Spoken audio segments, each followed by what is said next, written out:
Hello and welcome back. आज का हमारा टॉपिक है residues. Now let us understand what are residues. We need to recall the Laurent expansion which says यदि f analytic है in the एन्युलस z0 r, ये क्या होता है एन्युलस? z0 is the isolated singularity of this function और इसको cover कर रहा है एक सर्कल जिसका रेडियस क्या है? स्मॉल r, और इसके बाद जो दूसरा सर्कल है उसका रेडियस है कैपिटल R। तो इन दोनों कॉन्सेंट्रिक सर्कल्स के बीच का जो एरिया है दैट इज कॉल्ड योर एन्युलस, और इस एन्युलस में ये जो फंक्शन fz है वो क्या है? एनालिटिक है। Then we can say that fz can be expressed as summation n equal to 0 to infinity an z minus z0 raised to power n plus summation n equal to 1 to infinity bn upon z minus z0 raised to the power n, जहाँ पर n की value क्या होगी? 1, 2, 3 and so on. Now this part summation an z minus z0 raised to power n, this is actually a power series, और ये जो दूसरा part है this is called the principal part of the Laurent expansion of fz।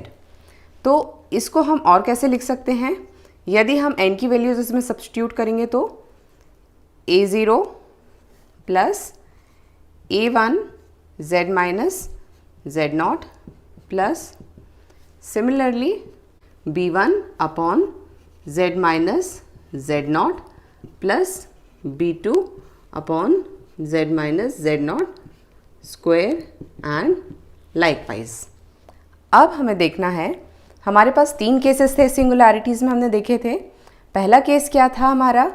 ये हम सिर्फ principal part को यदि कंसिडर करते हैं, यदि हमारी इस सीरीज़ का प्रिंसिपल पार्ट एग्जिस्ट ही नहीं करता है, सिर्फ ये वाला पोर्शन एग्जिस्ट करता है, पावर सीरीज़ वाला पोर्शन एग्जिस्ट करता है, तो हमको क्या मिलती है? Removable singularity.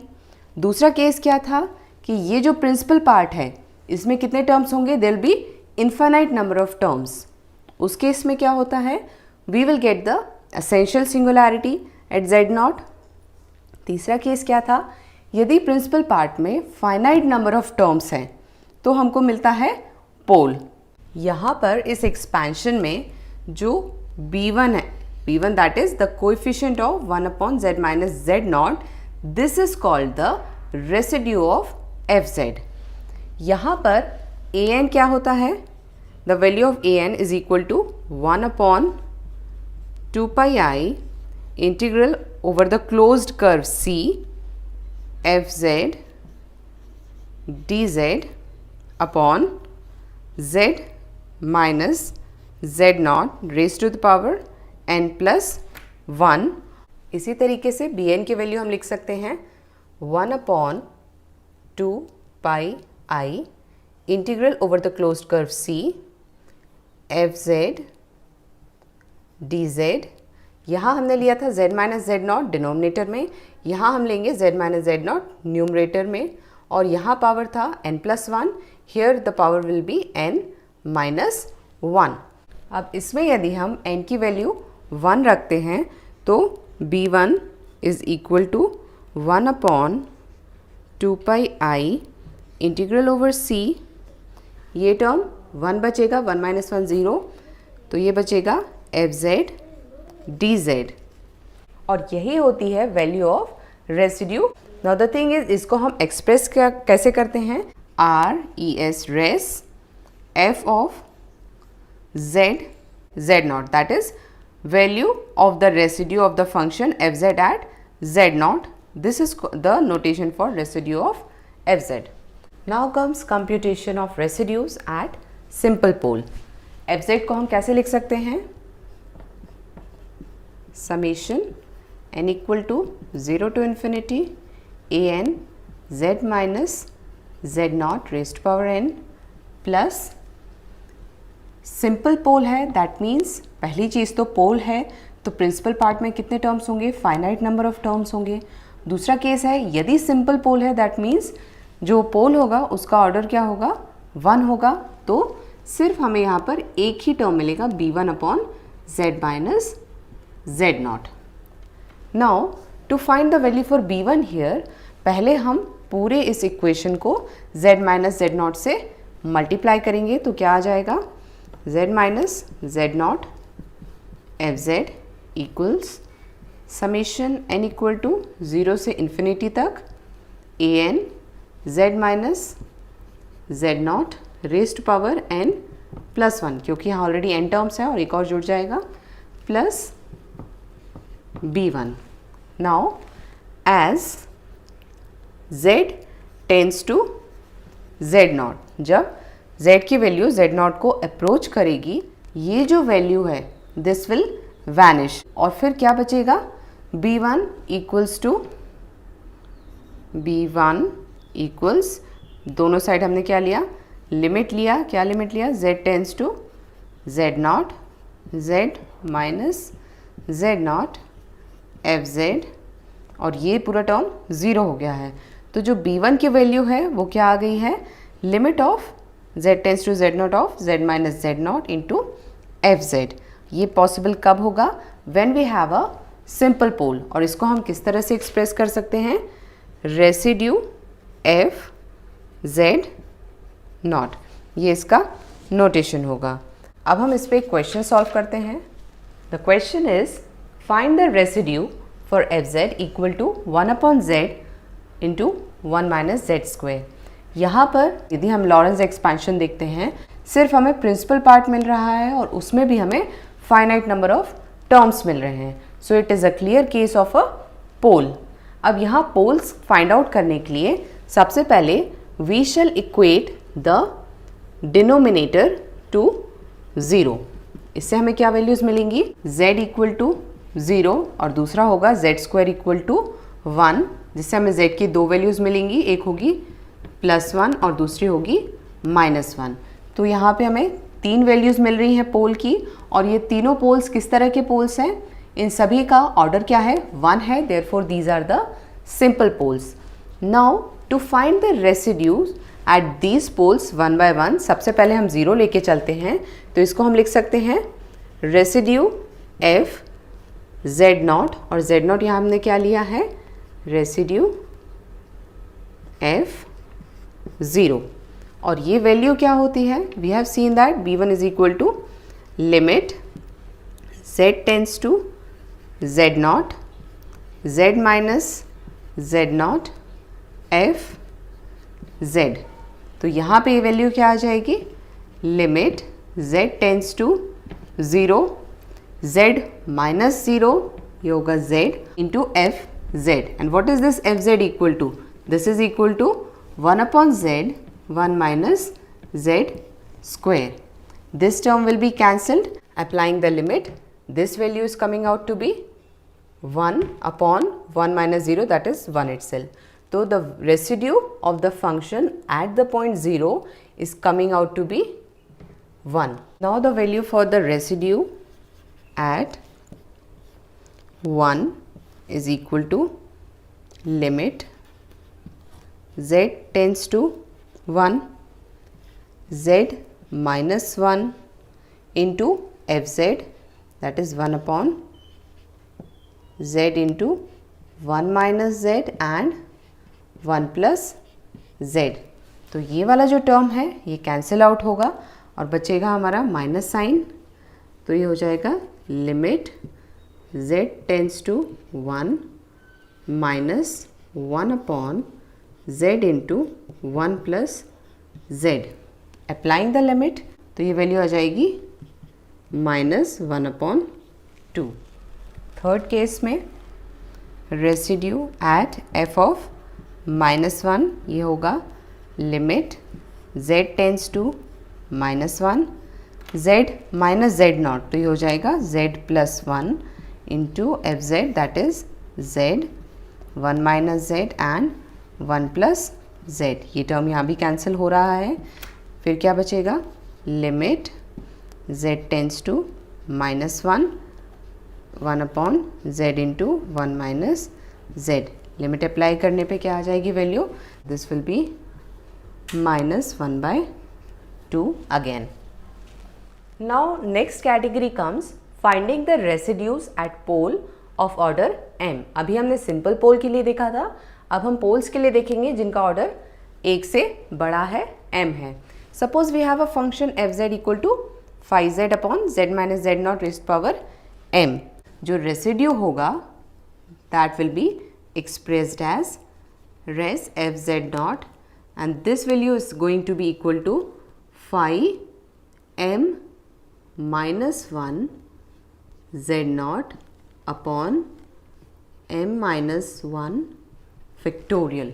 Here m minus 1 is not the power but the number of times this function is being differentiated. कैसे? यदि हम लिखते हैं if m is equal to 2 तो जो रेसिड्यू होगा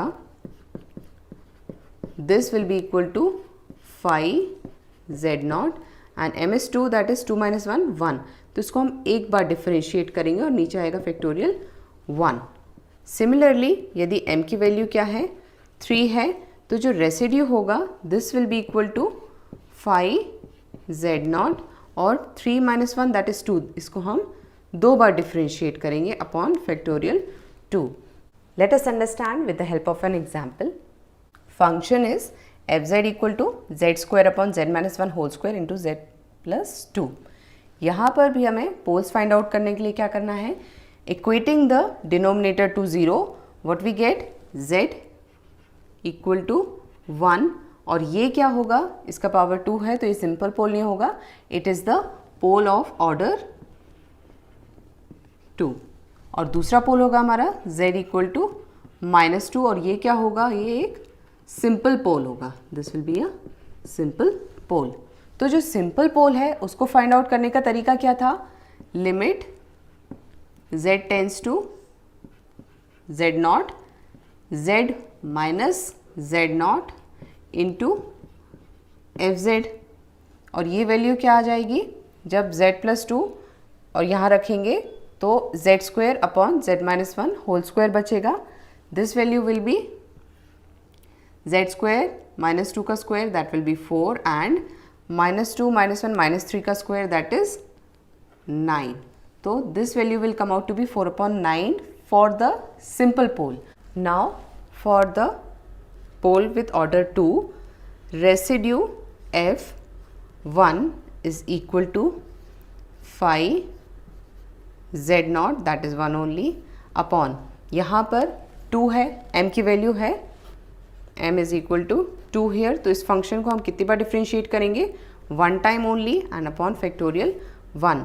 now the question is what is going to be the value for phi z naught. तो phi z होगा,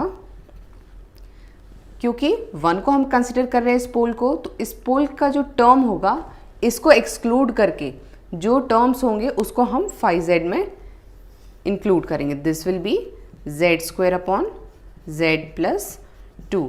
ये होगी वैल्यू किसकी, phi z की. अब यदि हम इसको एक बार डिफ्रेंशिएट करते हैं तो क्या वैल्यू आ रही है, phi dash z is equal to z plus 2 into 2z minus z square into 1 upon z plus 2 whole square and this is equal to 2z square minus z square तो बचेगा एक z square plus 4z upon z plus 2 whole square. Now we need to find the value for phi z naught. ये जो derivative की value है ये हमें किस पे फाइंड आउट करनी है, z नॉट पे, और z नॉट क्या है, 1 है. तो ये जो एक्सप्रेशन है इसमें हम z की जगह 1 रखेंगे तो क्या आ जाएगा, 1 plus 4 that is 5 and 1 plus 2 3 square that is 9.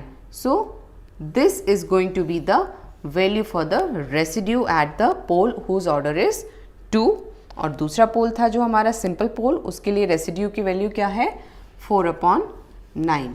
So just see किस तरह का पोल है, अकॉर्डिंगली ही हम रेसिड्यू की वैल्यू फाइंड करेंगे. ज़रूरी नहीं है कि यदि इसमें आपका डबल पोल है तो दूसरे पोल को हम उसी तरीके से फाइंड आउट करेंगे, नहीं, जिसका जो क्राइटेरिया है उसको ही फॉलो करना है. इसके बाद आता है रेसिड्यू एट इन्फिनिटी।